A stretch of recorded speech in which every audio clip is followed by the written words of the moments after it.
Welcome to today's webinar, What's New with Wayland Water and Trash. My name is Kat van der Straten and I'm with Energize Wayland. Today's webinar is hosted by two organizations. The first one is the League of Women Voters. The League of Women Voters is a 100-year-old non-partisan grassroots organization working to protect and expand voting rights and ensure everyone is represented in our democracy. The League empowers voters and defends democracy through advocacy, education, and litigation at the local, state, and national levels.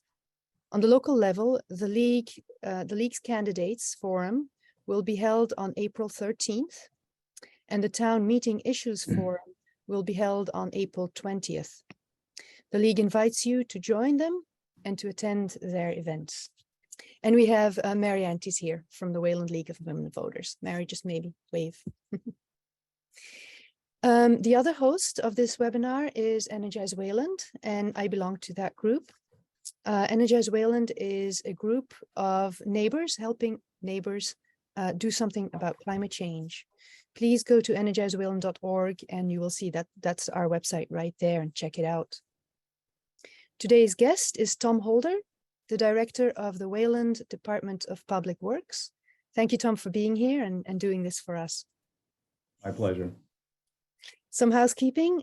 We will take questions after both presentations. So Tom will present on both water and on trash and recycling. After this webinar, give it a day or two, you will find a link to the recording on energizewayland.org/events, and just click on campaigns and you will see the popcorn bucket there. You'll find the link to this webinar, to the recording right there. Last but not least, please sign up on energizewayland.org. You do that by clicking on that sign up button right there. And then you will hit Energize Wayland, just go to all actions, and you will see that there are many actions that you can take to address the climate emergency. If you sign up again through this button, you will be able to say, to let us know what you're interested in. For instance, if you're interested in batteries, you can click on to do, add it to your to-do list. And then we will be able to send you an email in case there are incentives that come online for that action for batteries, in case something changes with regard to regulations, or if we have webinars or events around that action. So please sign up on energizewayland.org.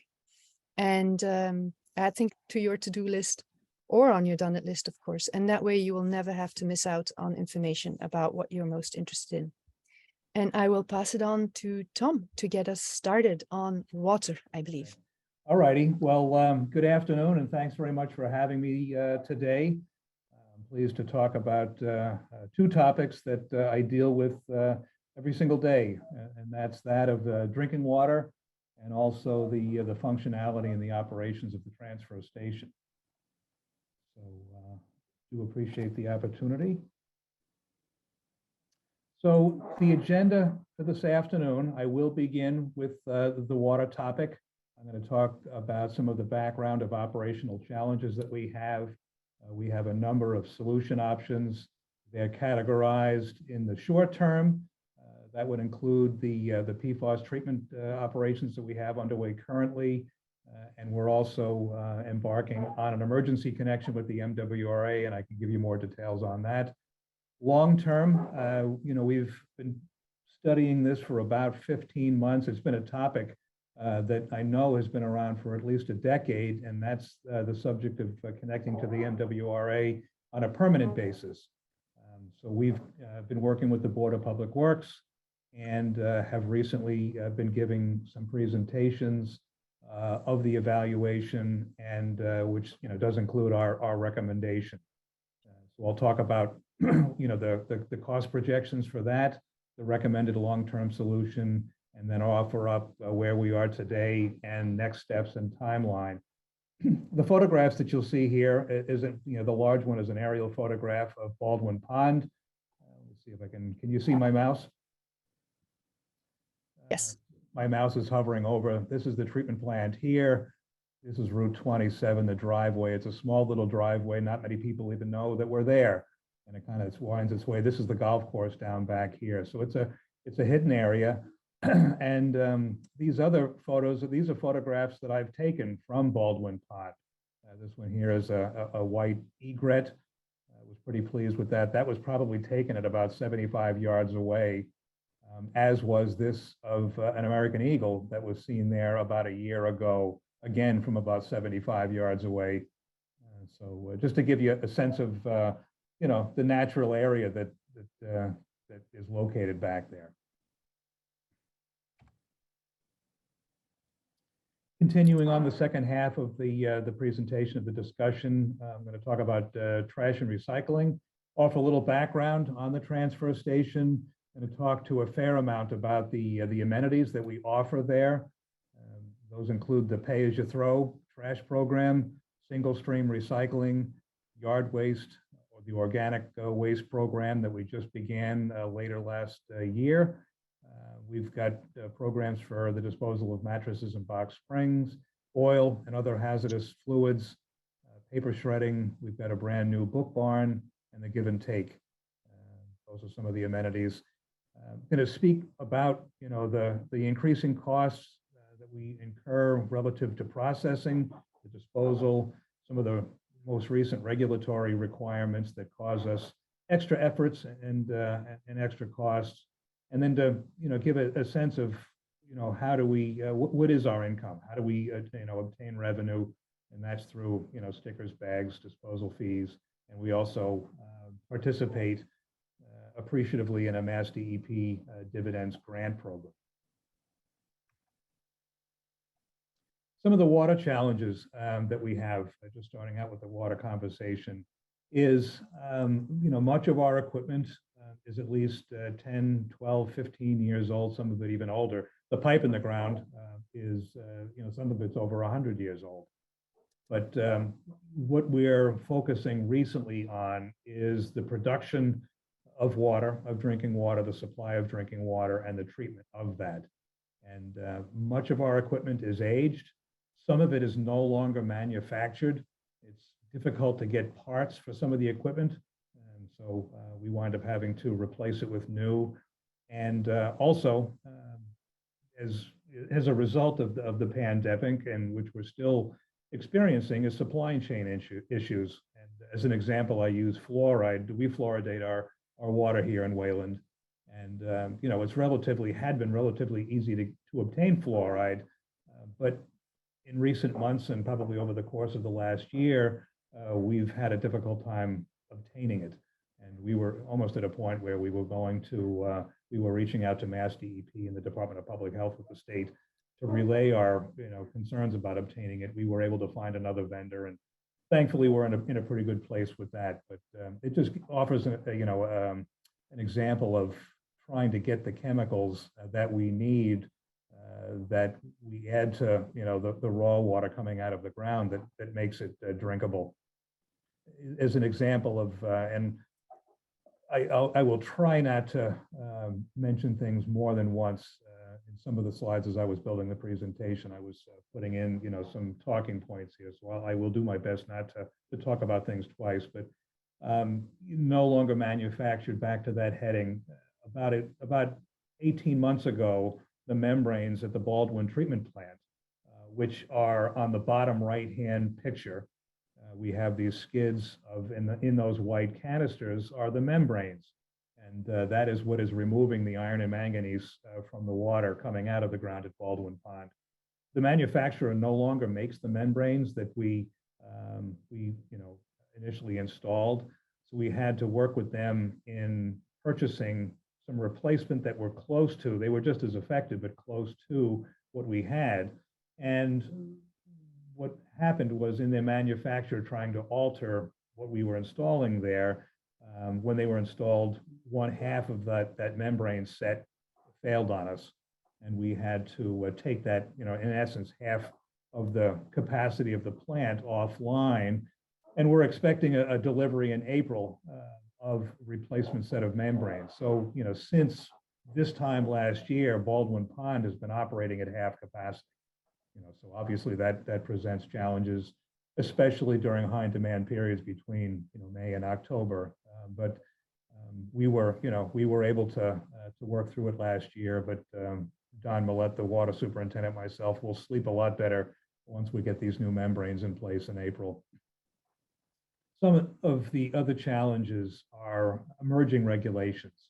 I'm sure that everybody has, heard the term PFAS. I won't even try to pronounce that, but polyfluoride substances is kind of the basic definition of that acronym. 2 years ago, the Mass DEP changed from having a regulation that allowed for 70 parts per trillion of PFAS allowable down to 20 parts per trillion. And because of that, our Happy Hollow well field triggered a violation of that MCL, which is a maximum contaminant level regulation. So because of that fact, and I'll get more into that as we progress through the presentation, we were mandated to install treatment or find some alternative water aside from Happy Hollow. So the decision was to treat it. Also, actually, our superintendent is going to be sending out a letter. There's always been a lead and copper level that's as part of the Safe Drinking Water Act. The LCRR, the last R, is revised. It's recently been revised.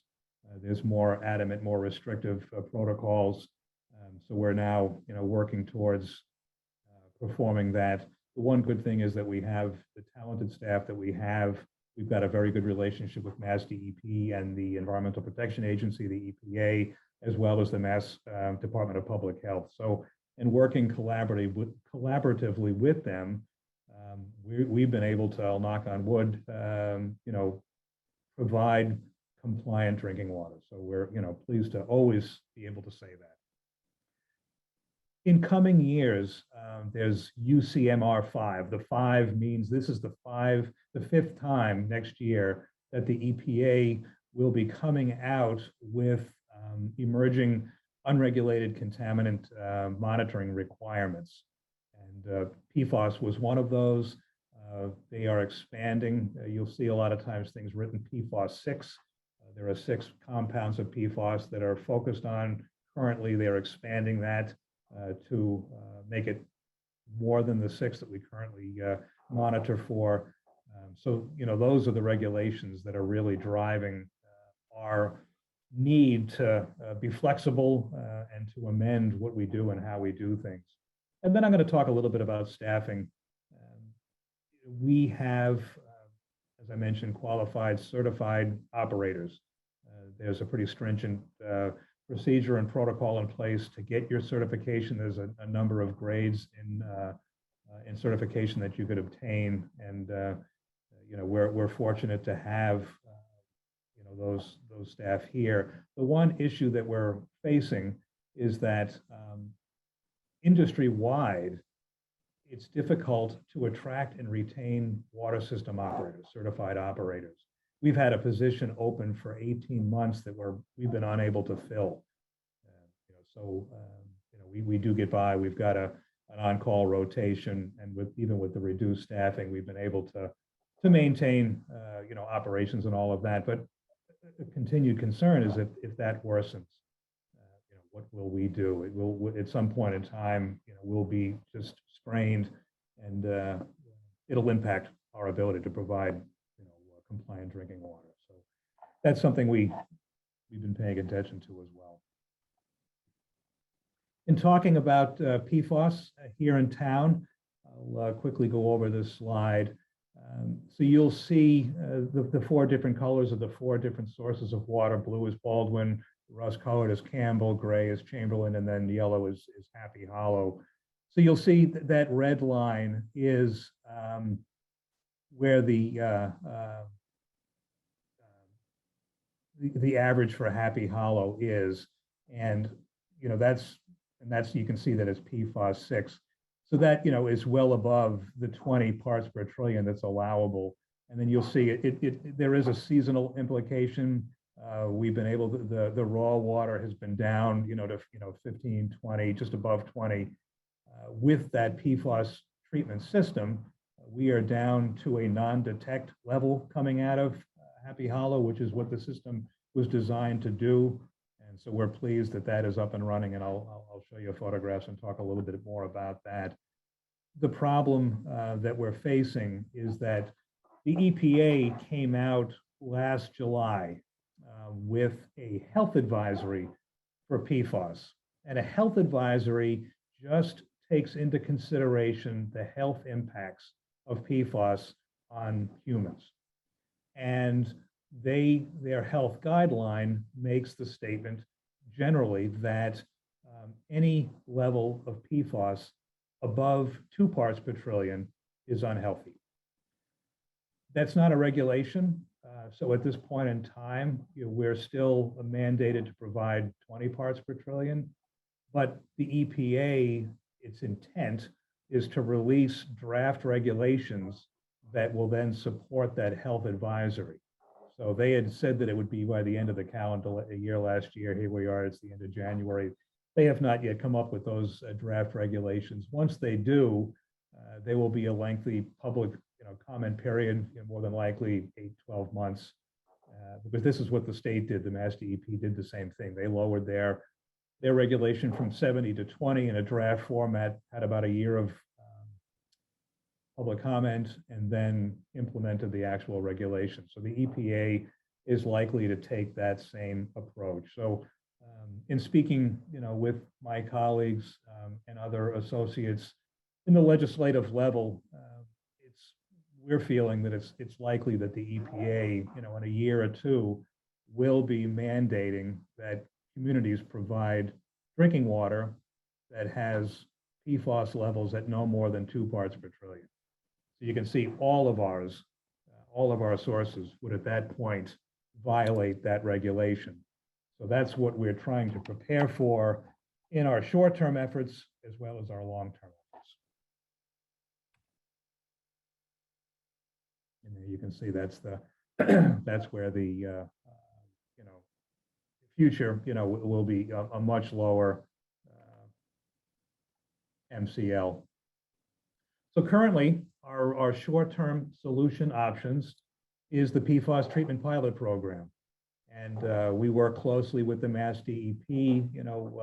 Once we had 3 consecutive months of drinking water that was higher than 20 parts per trillion, we were mandated to either, find a different source or to treat the water. So among staff and the Board of Public Works, it was decided that we would treat Happy Hollow. We've been operating this system for nearly a year. Aside from some startup issues and problems that we had, the system is currently operating as designed. Like I said, it's providing water coming out of Happy Hollow at PFAS levels at non-detect. You'll see some of the photographs, and that shows you when those vessels were being placed on the pad, and some of the piping that was that's associated that was being built. And then currently there's an enclosure over the top of this, and it's climate controlled, and we've got instrumentation that monitors everything. And so that in essence, those blue vessels have a resin. It's an ion exchange methodology. And that left photograph just shows you a container, and it's like it's these very small beads that are through an ion exchange approach is actually able to remove the PFAS from the drinking water, and then we discharge that water into the system. Those vessels, it's this system that you're looking at right now is leased. We don't own it. We have a 2-year lease. So we've got, probably another 18 months or so left on the lease. Some of our decisions in the future will be either to extend the lease, perhaps purchase it, perhaps do something different. Right now, the Mass DEP is permitting this as a pilot program. So there's very few folks out there that are doing anything really permanent. PFAS to everybody is a new issue, and every community, every water supplier has been scrambling to try to determine the best treatment and distribution approach that's appropriate for their particular community. So these are all being permitted as a pilot program. We report to them quarterly with our findings and how it's operating. And, so, based upon our determination of what we do in 2 years, that permit will be renewed and probably have a different look to it. The other short-term approach that we're taking is that we are advancing an emergency connection with the MWRA. We're very fortunate in Wayland to have the MWRA's water system passing right through the town. And in knowing that this PFAS system, gave us a little trouble at the beginning, which made us fully aware that, there is some vulnerabilities there. We thought it best that we have more of a belt and suspenders approach. So we did get some funding to make the connection to the MWRA, and we're going to do that at the Holtman Aqueduct, right where it crosses Main Street, just north of where the middle school is. And right now we're working with a pump company and an enclosure company. Our engineers are designing. So it's anticipated by the end of this summer, we will have a functional connection to the MWRA, and they'll be able to provide upwards of a third of our daily water supply at that location. So with the membranes being delivered in April, getting Baldwin Pond fully functioning, with the PFAS system operating currently, and with also having this emergency connection, we will be much more confident that we're able to provide, potable drinking water should, any one of those systems need to be taken offline for repair or maintenance or emergency situations. So it really does give us a lot of redundancy. And, I for one, am very supportive and pleased that we're going to have this emergency connection online. It's anticipated that we will be permitted with the MWRA. We're thinking 4 to 5 years, and this will be in place and operating through the time period where we permit, design, and construct the sought-after permanent connection with the MWRA, and then they'll no longer be a need for the emergency, and that will be dismantled. The long-term approach is, kind of broken out into 2 options that we have, and I'm going to get into this in more detail. But in essence, it's to maintain and invest in our local sources. So those 4 sources that I've been talking about, they all need, upgrades to outdated equipment.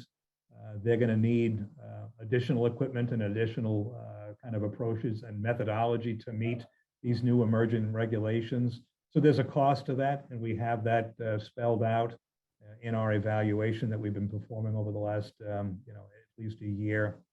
And then the other option is to make a more permanent connection with the MWRA, and that would either be for full supply, we would be getting all of the town's water from the MWRA, or we could also get some of the water from the MWRA and some of the water from our local source.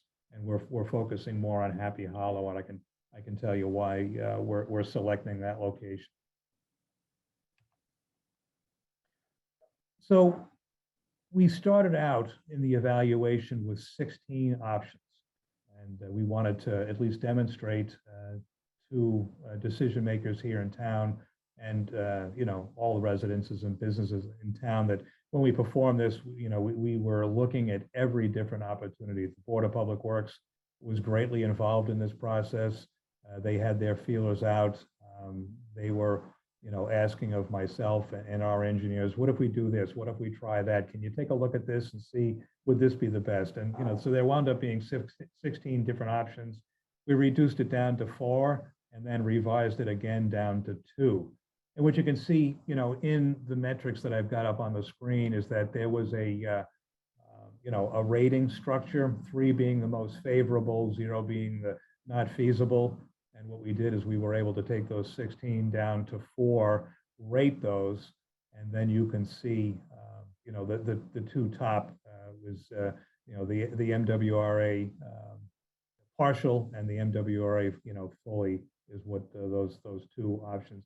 And the ranking, what we looked at was, a 10-year capital cost, a 50-year life cycle cost, the long-term capacity of our local sources and the MWRA, traffic disruptions, the complexity of operating these systems. It's a small water division, and these systems, I mean, it's been said that when you obtain your drinking water license, you've got the equivalent of a master's degree in educational, comparison. So these are highly technical operations, and so the complexity of these is also something we needed to look at. And then always, is the cost that's incurred by going forward with any of these options. So these are the two. On the left is, what we're calling, and you'll hear the term hybrid, and that is, it's a combination of MWRA water and water from Happy Hollow. And then just below that, you'll see full MWRA. And what we did is we, again, looked at, 5-10-year capital, looked at the operational costs, looked at the life cycle costs for each, what was involved. You can see in required elements, for a hybrid, what do we have to do? For our existing sources, what we would have to do to get through the next 5 years, should it be a partial or a full MWRA connection. So those are some of the things that we were looking at. And you can see the costs, are a little bit more favorable, for doing a hybrid, because we're able to produce water less than the MWRA. The increased cost for water with the MWRA is the resources that they bring, with the provision of their water. Much of my career has been with MWRA communities, and I've been witness to, their ability to respond when there's problems. And it is remarkable. It's a well-run organization. So I have, positively experienced what it's like to have them as a partner, in providing water.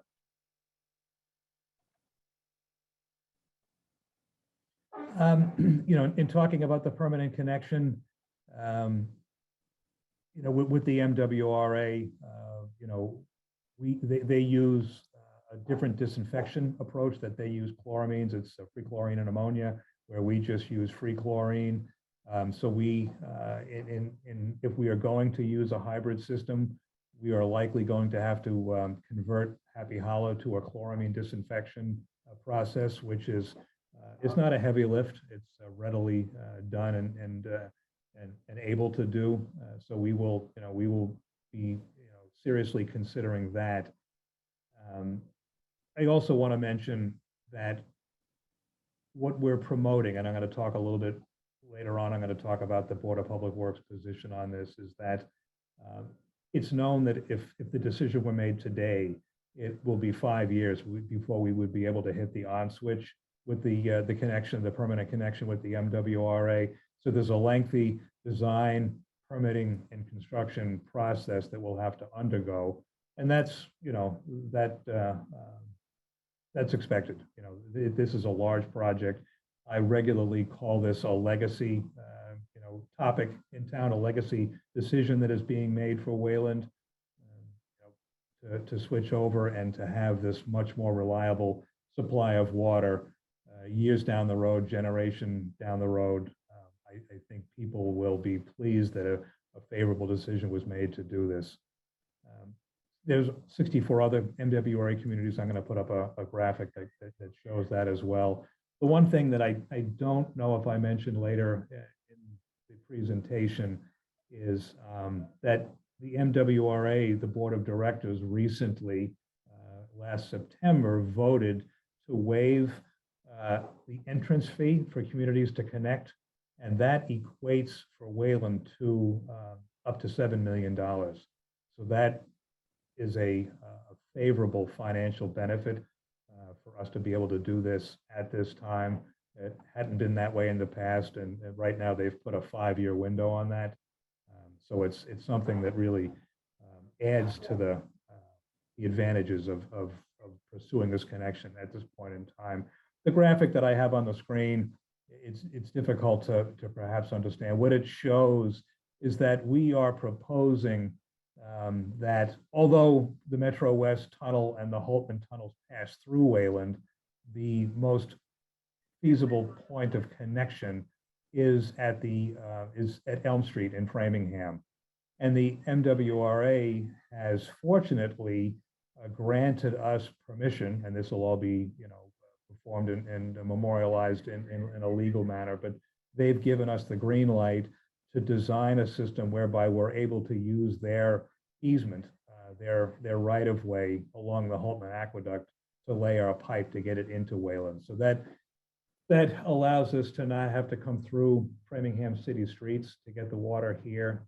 It's a positive development, which really has made us pleased that they're going to allow for that. So that it just gives you a sense of where that is, and the pump station, the proposed pump station, that's right at Wallace Street at Old Connecticut Path.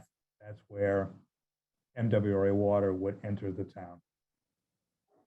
So this just shows this is the Public Works motion that they voted on January 4th, and in essence that they are supportive in voting to advance a connection with the MWRA. Yeah, next steps and timeline. So I can certainly, it's a good time to start talking about this. Last Monday, I went before the select board with our engineer and the chair of the Board of Public Works, and the full Board of Public Works was in attendance. And we gave a presentation and updated the select board on where we are and what our desires are. We do have an article crafted for town meeting. The MWRA requires that for a town that it actually demonstrate through town meeting that it is approved to apply for admission. So that is our desire. That will likely be an article that you'll see. So we'll be talking about that through the town meeting workshops that are coming up. Preliminary design. What we're seeking for right now is just approval to make that connection at Elm Street, to bring it into Wayland, to begin the preliminary design. And that design will, in essence, work out a lot of the details of where the pump station will be located, where the pipe will be located. And it'll also give us time. At that point, we'll have a much better understanding of the EPA regulations that I was referring to earlier. So it really, the timing couldn't be any better.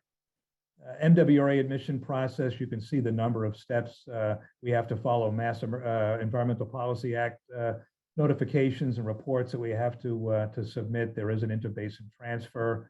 We're transferring water, in essence, from the Quabbin Reservoir to Wayland. So we have to apply for that. So it is a time-consuming. The permitting alone will probably take 8 months.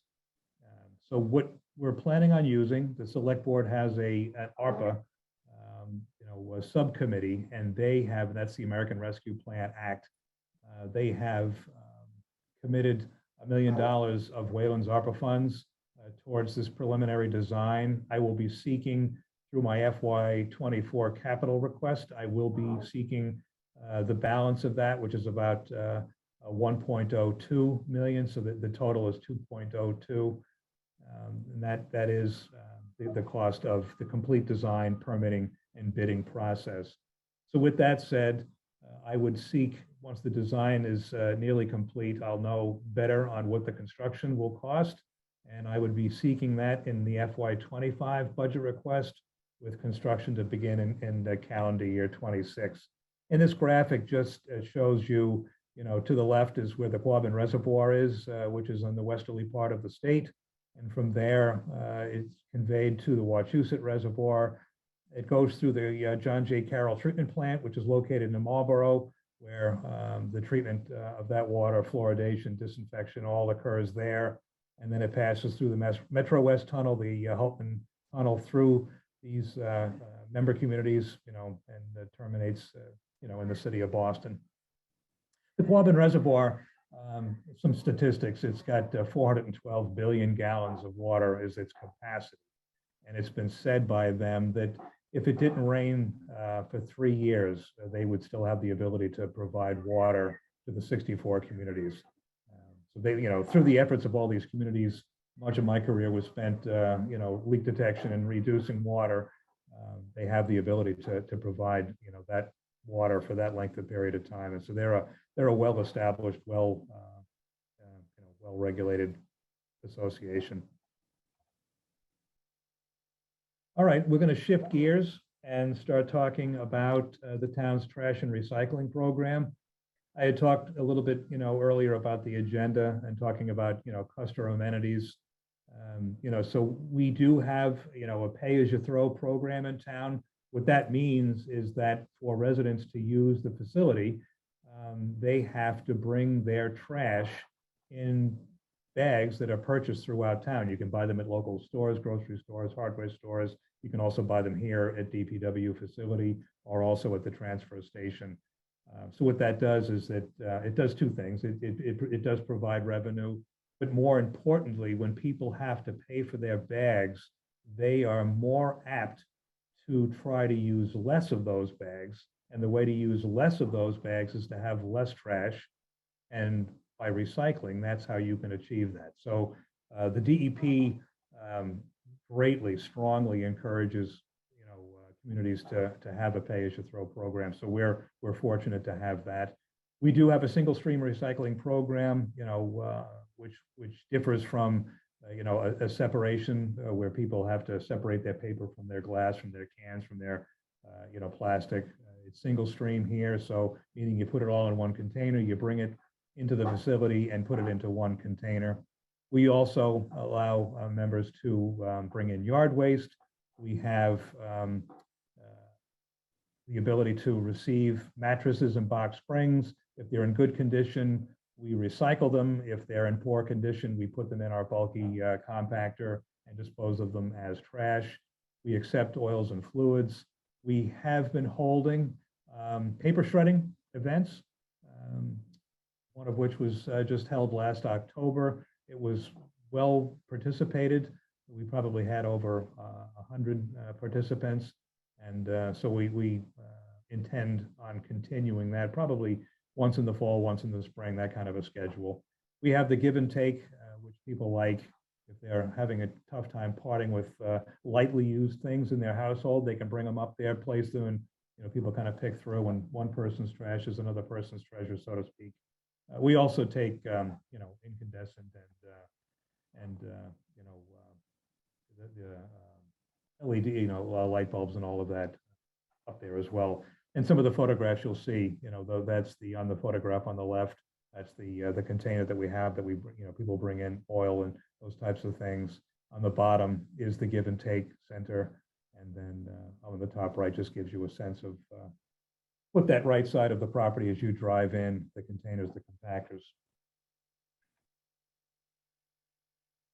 And continuing along, with the amenities, we, during COVID, some of the, things that we were doing had to be, temporarily closed down, one of which was the book barn. After, we got through the thick of the pandemic, we actually set up a new one. You can see the photograph on the bottom right, bottom left, sorry, is the book exchange. Mary Ann down there has done a nice job of setting things up. So we allow people to bring in books, take a book. It's kind of a book swap. We also accept SHARPS, the Mass Department of Public Health. We are the registered repository for SHARPS in Wayland.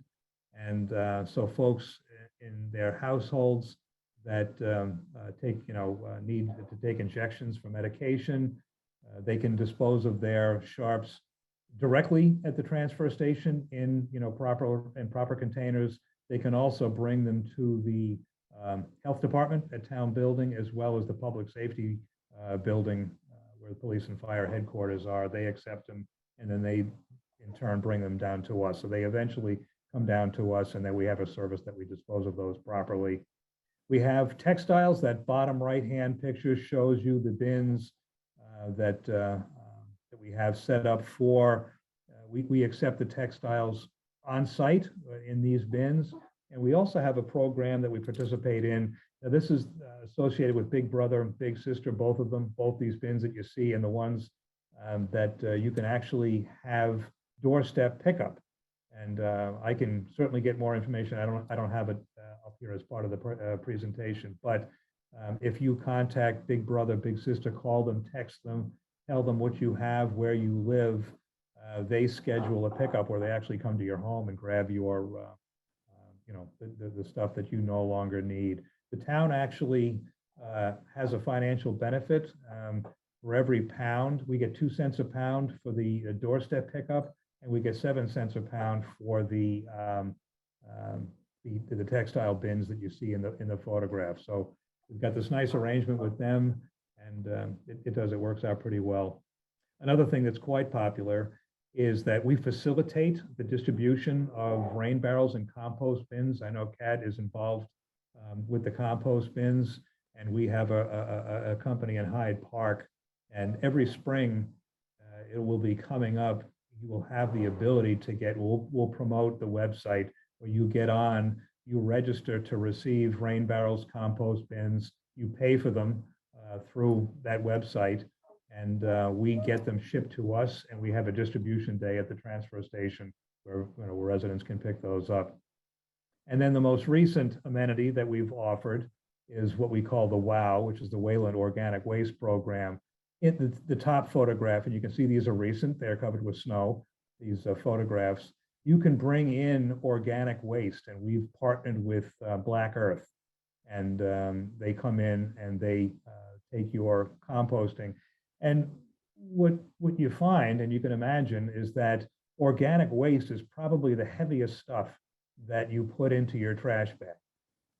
So by finding an independent, way of disposing that removes a lot of weight, which then saves us money because we pay by the ton to dispose of our trash. And and then they also convert this into composting, so there's a kind of a cyclical benefit as well. This is we don't have it, unfortunately with Black Earth, you wind up having to go through them to purchase the composting. But at least people know that it's going to an environmentally sound kind of end site.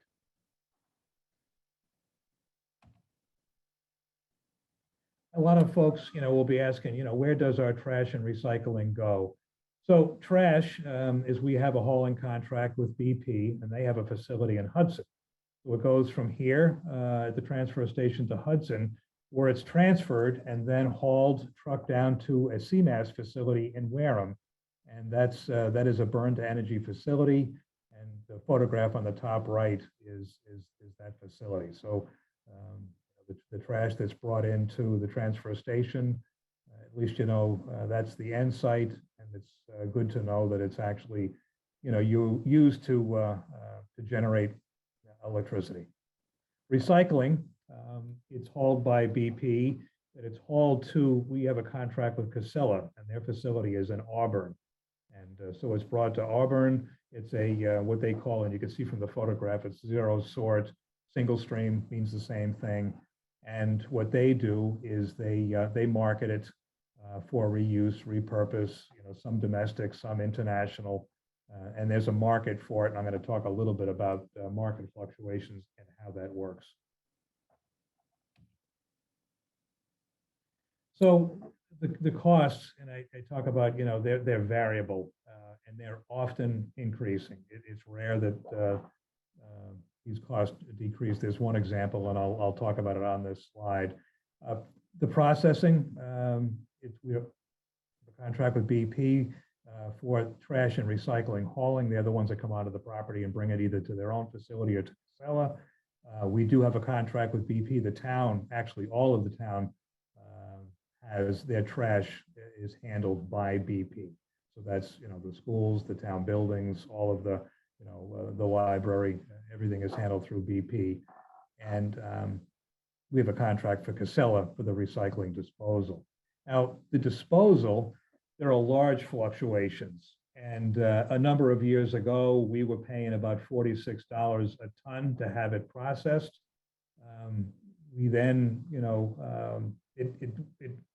it had been lower, that whole thing, they call it, the China sword, where the Chinese, they increased their criteria for the quality of the material that they would accept.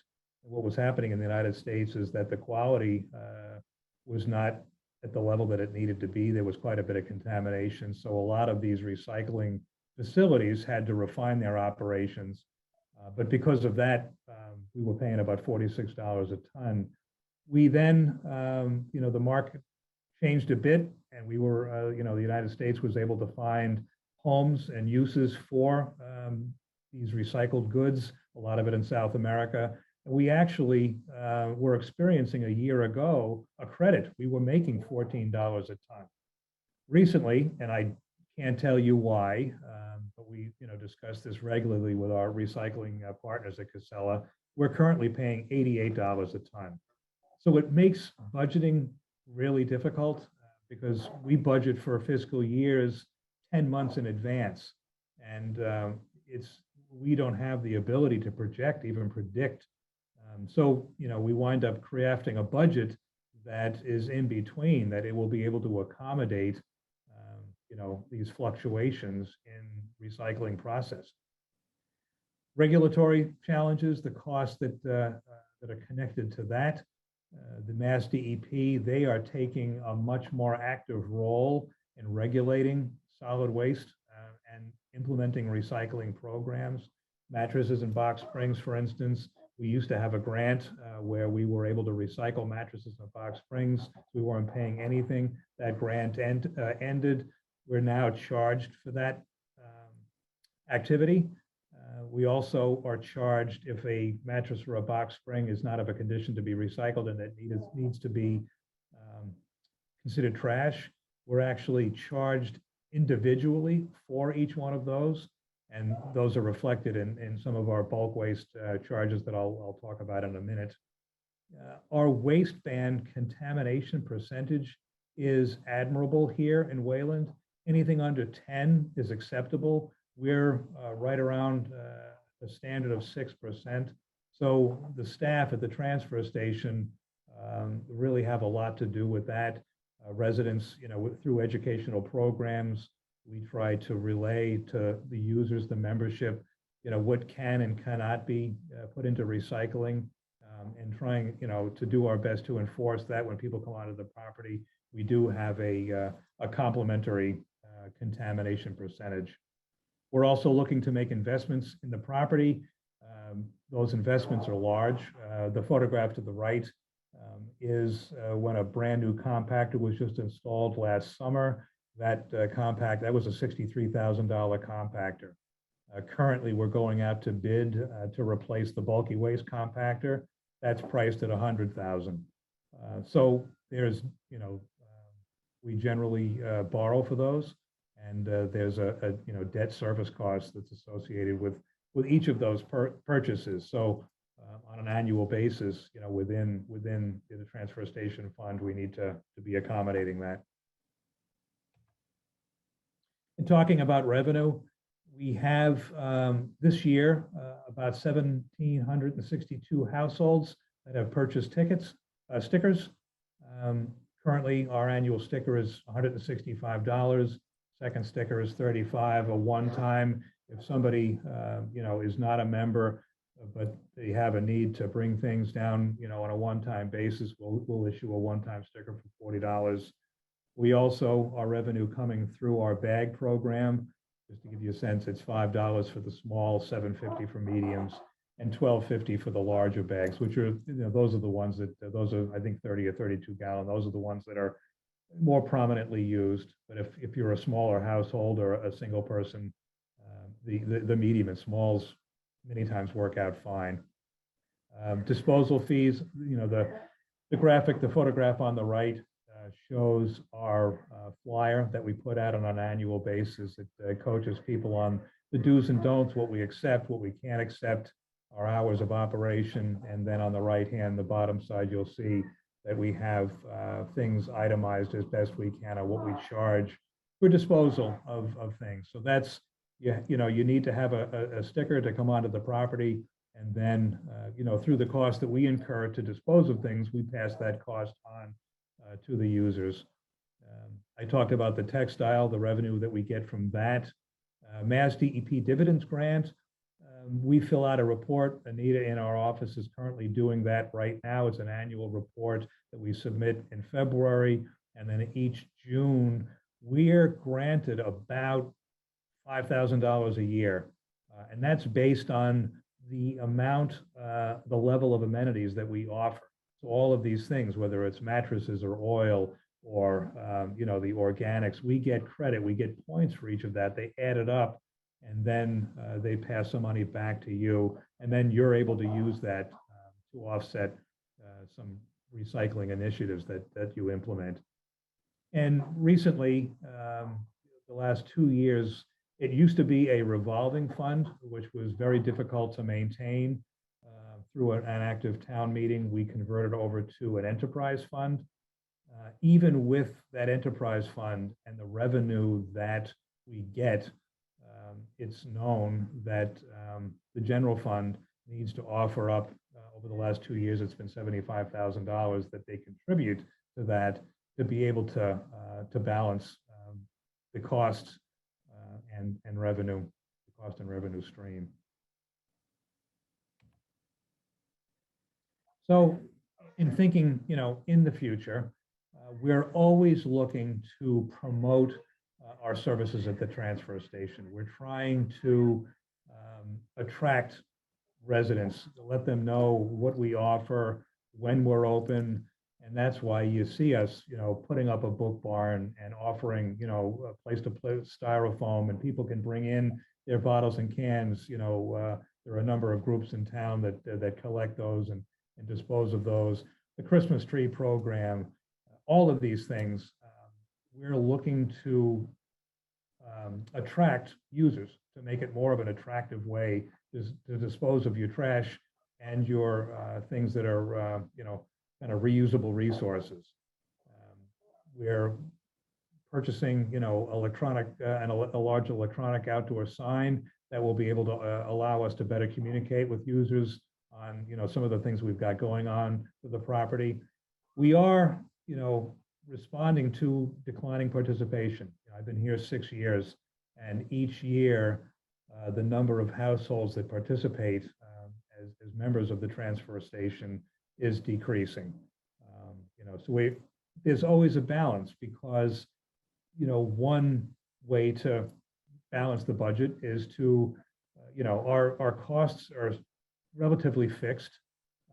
And if you want to increase revenue, one way is to increase the costs, either to use, you know, to buy a sticker, you know, the disposal fees for the bulky waste, increase the price of the bags. But then when you do that, you may be driving away people, saying, you know what, it just doesn't seem like the cost is worth it. And, you know, so it's a continual balance on trying to offer these amenities, you know, to charge what is fair, but then also keep it at a level that's affordable. I talked about the recent conversion to the enterprise fund. There is also talk about an option to convert this to a general fund within the DPW division.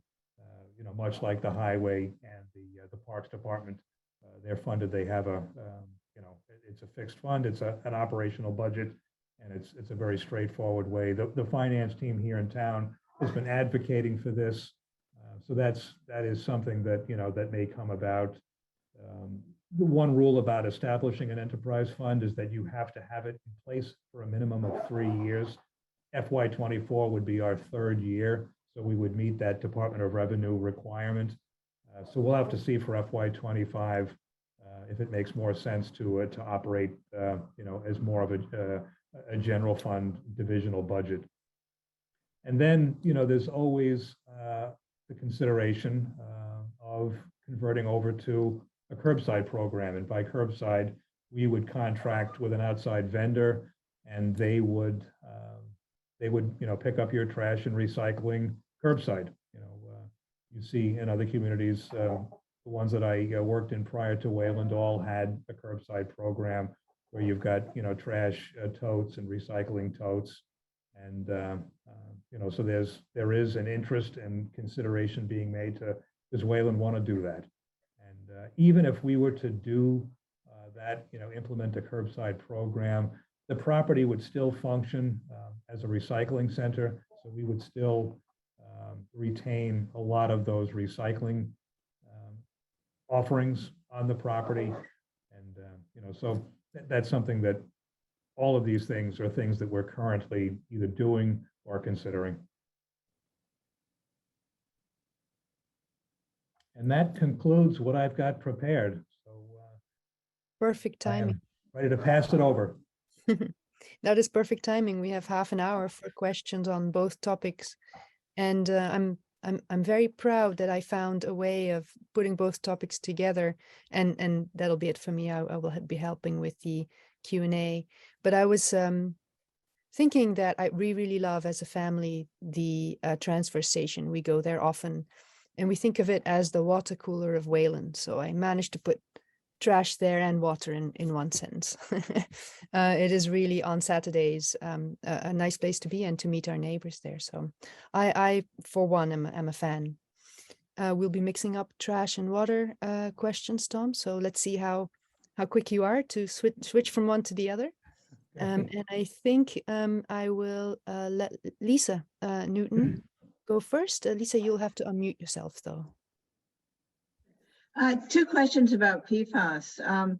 Would Wayland ever be able to meet the less than 2 parts per trillion? If that became a requirement, would Wayland ever be able to meet that? And secondly, does MWRA water have any PFAS in it? So the answer to the first question is the only location that we could meet 2 parts per trillion is at Happy Hollow. That's where we've got the treatment plant operating, for PFAS. The other 3 locations range between 5 and 19 parts per trillion. So those other 3 locations would violate, and we would have to implement something similar. The construction and operation of treatment at those locations, which you can imagine. Some of the properties, it's not even possible. Chamberlain and Campbell are, along wetlands. There's very little property there. Even Baldwin at the main plant, it would be very difficult to implement treatment there. So if it gets to 2 parts per trillion, that's why in the hybrid scenario, we've selected to keep Happy Hollow. There's large real estate there. It's behind the high school. So we have the space and the ability to provide whatever treatment comes from these emerging regulations. And the MWRA does report trace to non-detect for PFAS. So they are able to meet that regulation.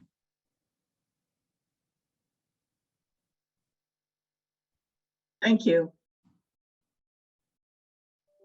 Next up is Lee, if you want to unmute yourself. Thank you so much. This is very informative. I typed my questions in a chat, but I could just say that. So back in July 2022, last year, the pipe broke and that had been repaired and everything is working now. Is that correct? Yes, the system is working.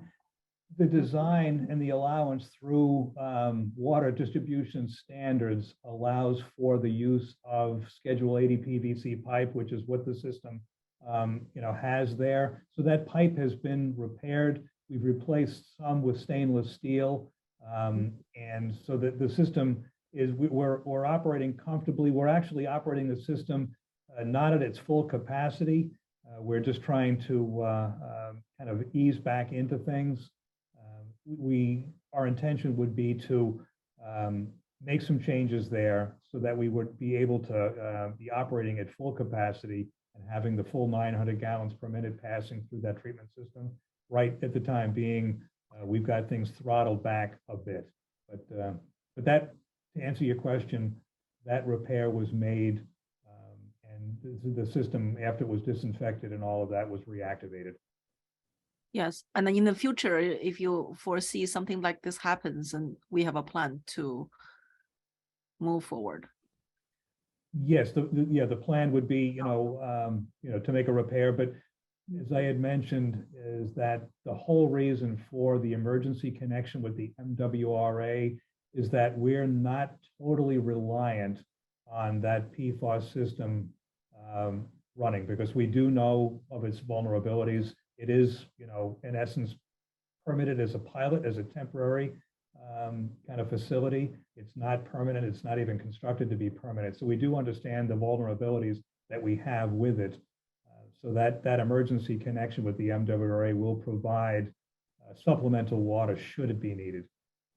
Okay, thank you. The other question I have is whether we can get compost from the town. Some towns nearby, they offer free compost. Yeah, so we don't have the ability, the space to do that right now.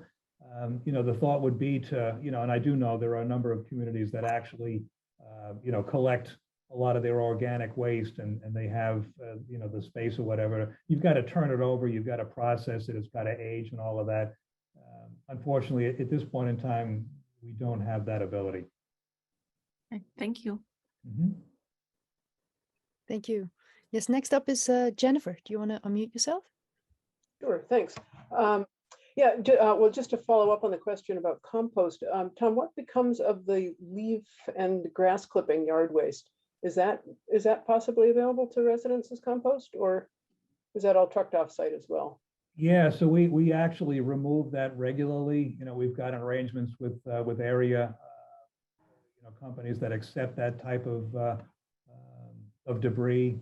So we haul regularly. We chip things, but it's not something that we get to a condition where it would be desirable or whatever from homeowners or residents. Okay, so are businesses purchasing that? Is that a revenue stream for the town, or? No, it's a disposal cost to the town. Oh, okay. We have to pay them to take it. Yeah, we haul it ourselves. We have to pay them to accept it. Okay. All right. Sorry, that was just a follow-up. Two other questions though about the transfer station. Back in the day, there used to be separate bins, and people were individually responsible for putting clear glass, green glass, brown glass, tin cans, and metals, and so on. It seemed to me, excuse me, that type of a system was less susceptible to contamination. So I'm wondering if going back to that type of a system, getting away from the single stream no sort has been considered, and or whether some sort of a hybrid of the two might have been considered in an effort to reduce contamination and increase the value of the product. Yeah, I mean, I do know of communities. I'm thinking about, I vacation periodically in North Conway, New Hampshire, and the place that we stay at, they give you a little, note how to get to the recycling center, and I go down there, and you're right. I mean, some of these places, it's very well managed. It does require a lot of staffing. I know that Wellesley has been used as an example. They're almost like the flagship for recycling centers, but they are heavily staffed because you need to enforce that. You need to police that.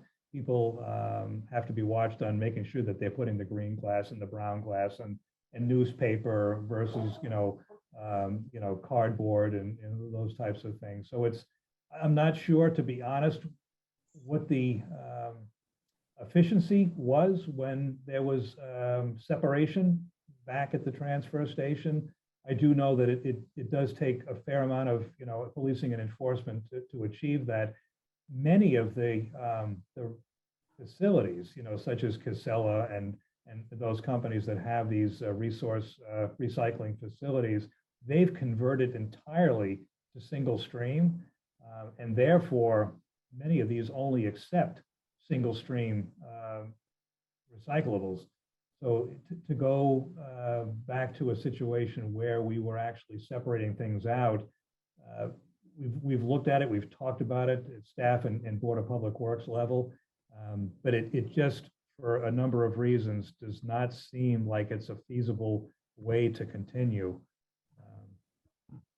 I guess I'll leave it at that.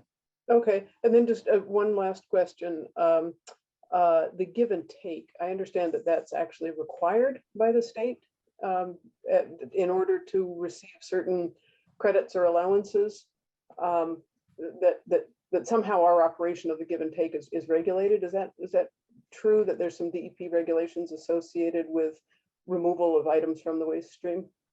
Yeah, I think that I can't, if it is, I'm not aware that it's regulated, that it's mandated, that we have to have it.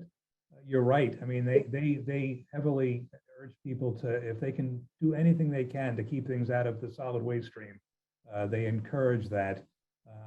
So for that reason, we do get points in that dividends grant program for having a give and take. I know personally, it was when we did close it down during COVID, and it was that was a big. People were very concerned about that, so they were glad when we opened it back up again. Right. Well, I think it's a marvelous service to provide, but I feel that it's that too much of the material goes straight into the solid waste bin without allowing citizens the chance to actually use it to its full capacity. I know, there's a whole spectrum there, and back in the day, it was, the pendulum perhaps it swung too far, and too much was being accepted and allowed to sit for hours and, get broken and just create a mess that the staff then had to deal with. But I'll just put in my 2 cents that I think it could be more, less restrictively managed to both better our waste stream going out and to the services of the citizens that do use it. So, Okay. What else to jump in here now? Thanks. Thank you. Yes, I remember when the give and take was out in the open air, and whenever it rained, that was the end of the give and take that day. So next up is Evelyn, if you would like to unmute.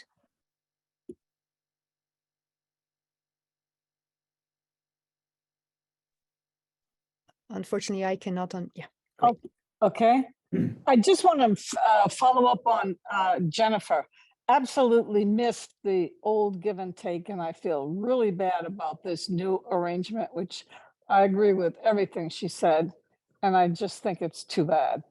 But that's not my question. My question is, what's the present PFAB number in Wayland, just on the wells? And then is there one for MWRA? That's it. Yep, so we've got 4 sources of water in town. Happy Hollow exceeds, it's right around 24 parts per trillion. Baldwin Pond is around, I think 5. Chamberlain was 18.7 in December. So we are very close to that 20 parts per trillion at Chamberlain. And Campbell, I think was, I actually don't recollect, but it's nowhere near the 20 parts per trillion. So with the non-detect PFAS that's coming out of Happy Hollow, the treated water being non-detect, all the water blended in town, it's difficult to get a hard number, but it's below 10, which is well below the 20 parts per trillion. The MWRA, they report that they have traced to non-detect levels. So they, in essence, when we need to activate the emergency connection that I was speaking of earlier, there'll be non-detect PFAS coming into the town through that source, as well as received through the proposed permanent connection. So the commingled in on the wells in town, what's that bottom line number? I think it's the only thing that I can tell you is that we sample at a number of locations around town. Most recently in January, we sampled all of the schools because it is blended. All of those 4 supplies come in, they go to the tank all together, and the locations that were reported at the schools was at a, I'm not recollecting the exact figures right now, but it was, the schools were comfortable enough that they, ceased, offering bottled alternative water and opened up the fountains back up again. So it's, I think it's sub 10, it's below 10 parts per trillion would be the blended amount. So will the water department start publishing those amounts again? Yes, everything is online. If you go to the town's website, in the top right-handish side of the screen, you'll see PFAS, a PFAS link. You click on that, and there's a tremendous amount of information that also includes all of the sampling data. Okay, thank you. My pleasure. And that was a great thing that at the schools they could turn those water bubblers back on, because that was a lot of single-use plastic water bottles that were the schools were going through every day. Lisa, you have another question? Yes, can you hear me? We can. You can? Oh, good. Back on the possibility of trash pickup, is many friends express just surprise that we don't have trash pickup here in Wayland. And many people do pay for their own trash pickup. And would it not be cost effective for Wayland to have curbside pickup for all households, all the people who are now paying for an alternative pickup could, I mean, all that they're paying could contribute to the town coffers. So, and then there are many people for whom it's just not possible to come to the transfer station because of illness or whatever. So there are a lot of arguments anyway for curbside, and I'm wondering what the arguments are against it. I mean, it's a subject that's been discussed at the Board of Public Works over the last number of years.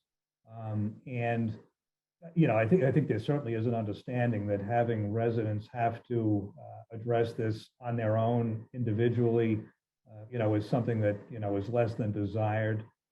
You know, there are folks that, you know, the transfer station, you know, it offers these amenities.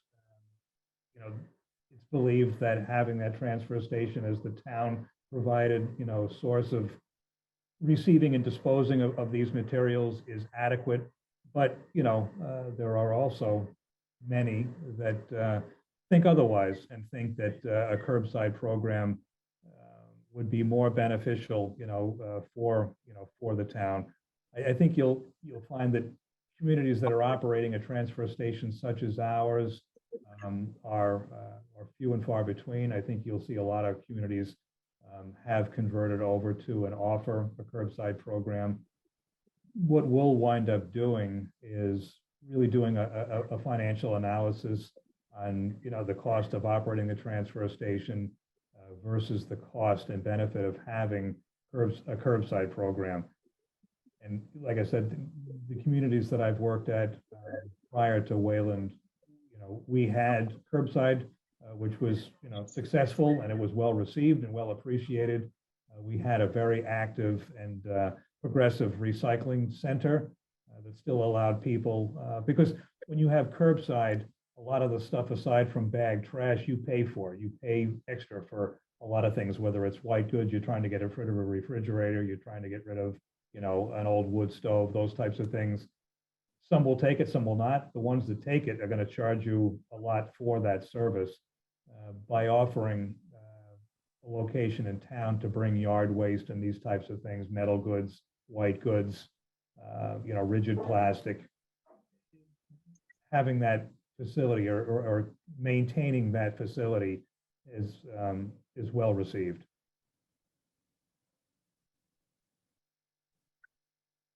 Well, could you do both? I mean, have the yard waste collected where it is now, but also have the curbside pickup?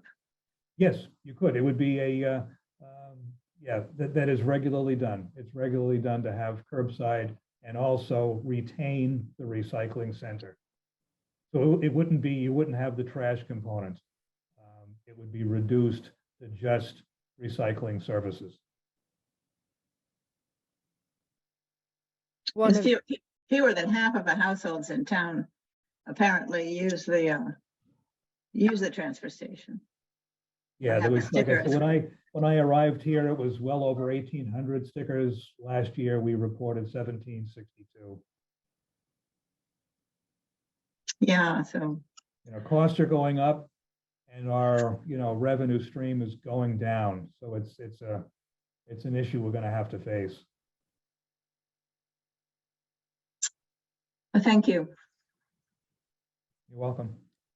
Another advantage of having curbside pickup by one hauler would also be less haulers driving through our streets. I've heard that a lot as well.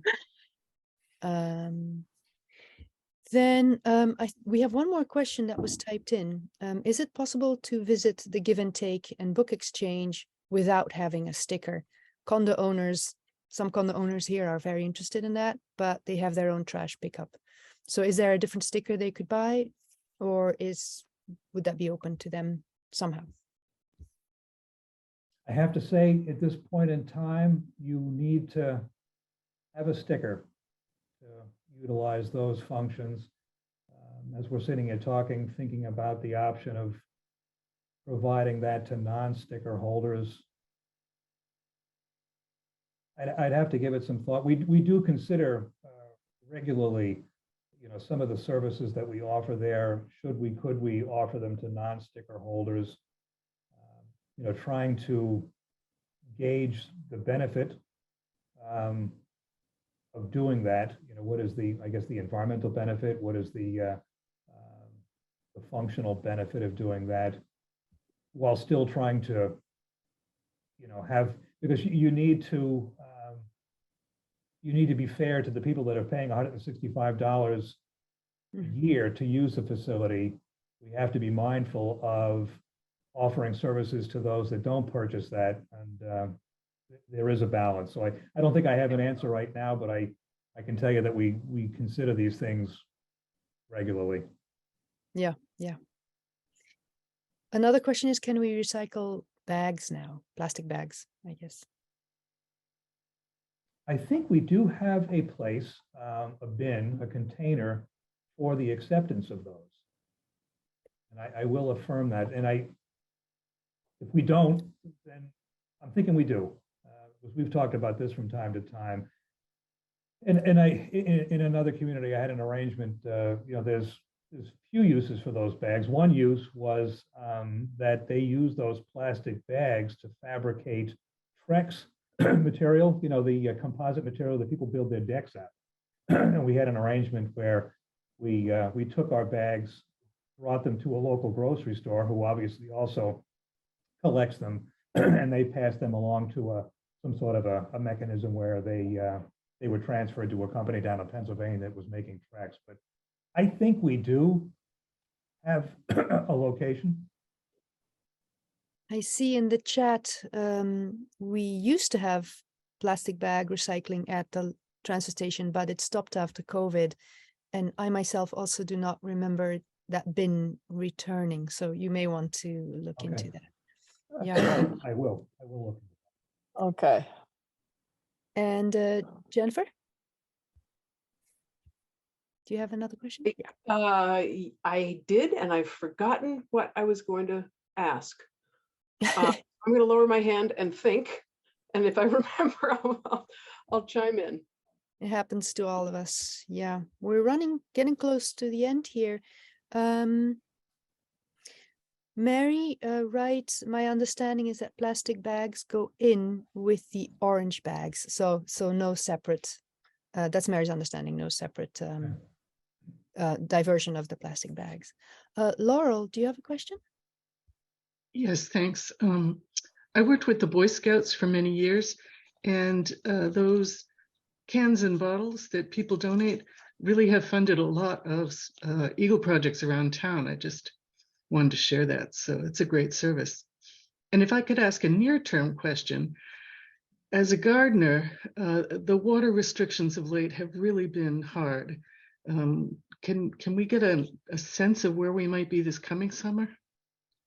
So the restrictions are put into place for two reasons.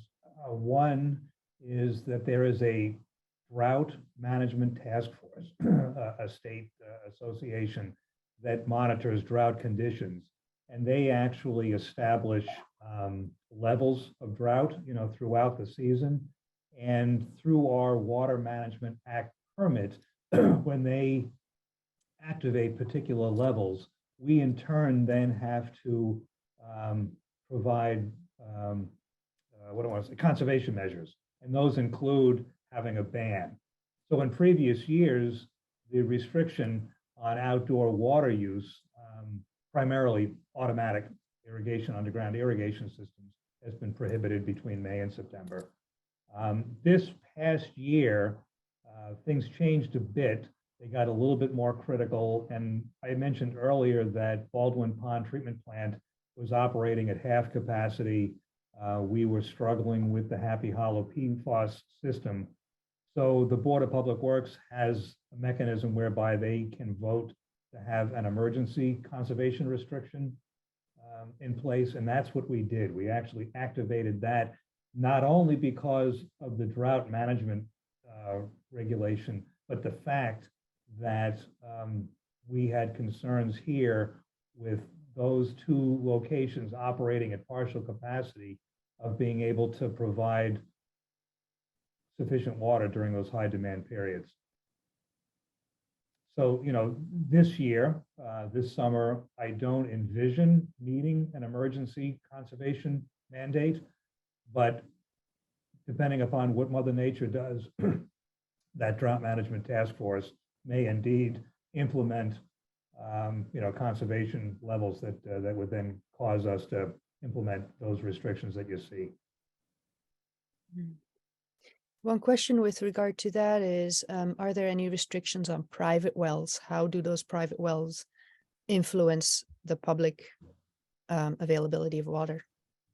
So it's a great and timely question. The Board of Public Works has been discussing this probably over the course of the last 2 or 3 meetings. So the answer to, do we have the authority to manage that, is no. I mean, I can control the public water system and how it is used, but I don't have any jurisdiction over private wells. There has been some thought about working with the health department, who they actually at least track and monitor private wells in town, working with that board in implementing a moratorium on, folks using their private wells. I am certain that it will cause great debate over the town's, jurisdiction to do that. Scientifically, there are some that will tell you that the water that we use, or the wells that we use to provide water, are relatively shallow, 60 feet. People that drill wells for their irrigation systems, private wells, are going down sometimes hundreds of feet. And it's really different water supplies. They don't really interact with one another. So there are some that would say that there is no relationship between those two, between our wells and private wells.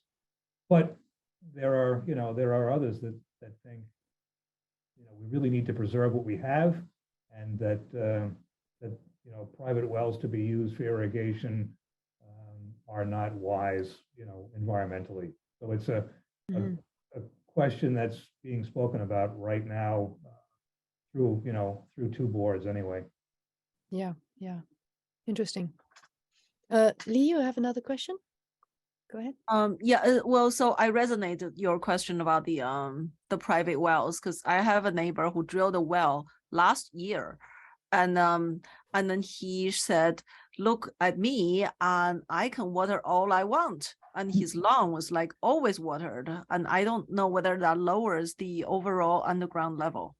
So anyway, my question, the question about you buying plastic bags to throw away garbage, I could understand that it is for getting some revenues, and so people try to conserve it because they have to buy it. But on the other hand, you basically have another piece of plastic wrapped around the whole thing and then throw it away, and that adds more plastic to the garbage. Unless you can keep your garbage for a long time in a very large one, and even in the summer, it's really kind of, I see a lot of people just use their white clear plastic bags and put it in this one large plastic bag. That just adds more plastic to if there's another way that's a little better for the environment.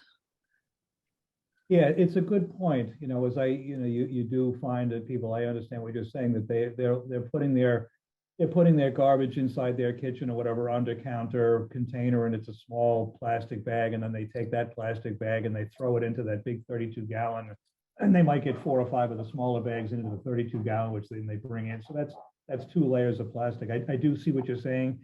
I'm not aware of any program that offers a container, more biodegradable than, because there are strength issues. People, continually talk to us about the strength of bags and, things splitting open if they overpack them and all of that. I guess my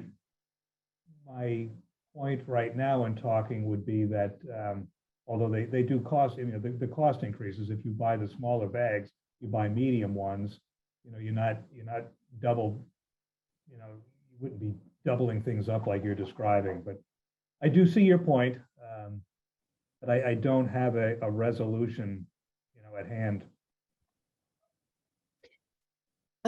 We have hit 2:30. So Tom, do you have 5 more minutes? There are 2 more questions. There's one in the chat, and then Lisa has another. Oh, yeah, I can stay as long as you need me, as long as you have access to the connection.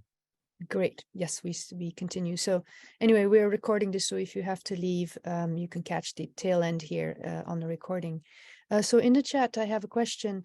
Is there need for a second storage tank? We have only one, right? We have one. We had 2. I think a decade ago, one was demolished. So the answer is yes. So the tank that we operate right now is 75 years old. And it is necessary to have a tank in town. And we have no redundancy. And we are aware of significant work that has to be done to that tank to be able to continue using it. And we don't have the ability to take it offline. So the Mass DEP on an annual basis does what they call a sanitary survey of our water system. And they, in their report, their resulting reports, put us on notice that we are, highly vulnerable with just having one tank, and that there is a great need for us to advance, the construction of a second. So we do have that in our capital construction request. So I'm just curious where, I guess you have to keep the old tank in place and then build the second one, not in the same place. Are there places in Wayland where that kind of siting is straightforward? So it's a great question. We actually did a survey about 5 years ago on possible locations to locate a tank. And a number of considerations, who owns the land? Does the town own it? Does somebody else own it? We'd have to buy it. What are the elevations? Is the infrastructure in place that we could convey water from that tank? Those types of things. As a result of that consideration, that evaluation, the determination was made that we'll actually locate the tank on the same property where the other one was dismantled. It'll be a smaller tank. We don't need to have, that's a 2 million gallon tank on Reeves Hill. We could have a smaller one that provides adequate capacity. And what it also does is it also provides pressure to the town as well, and moderates that pressure. So our proposal is to construct a new, smaller tank adjacent to the existing one where the old one was demolished. Great. One last question from Lisa, and I think that's when, after that, we'll wrap it up.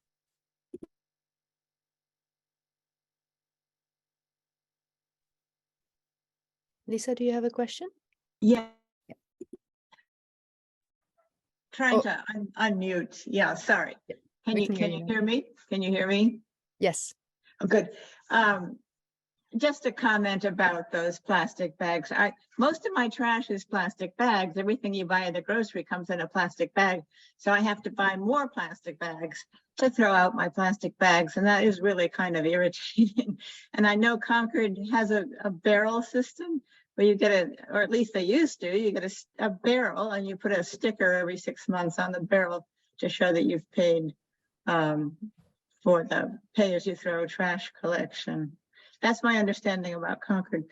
But anyway, my other question is, just to recap, when would we be seeing MWRA water in our system from the emergency connection? What's the soonest we would have MWRA water? I think the soonest we'll see it is August of this year. Thank you. Thank you. Great. I think that's all of the questions in the chat. If anyone else has anything else. I think thank you so much, Tom. This was extremely illuminating and clarifying on these two very important topics, of course, basic needs for all of us.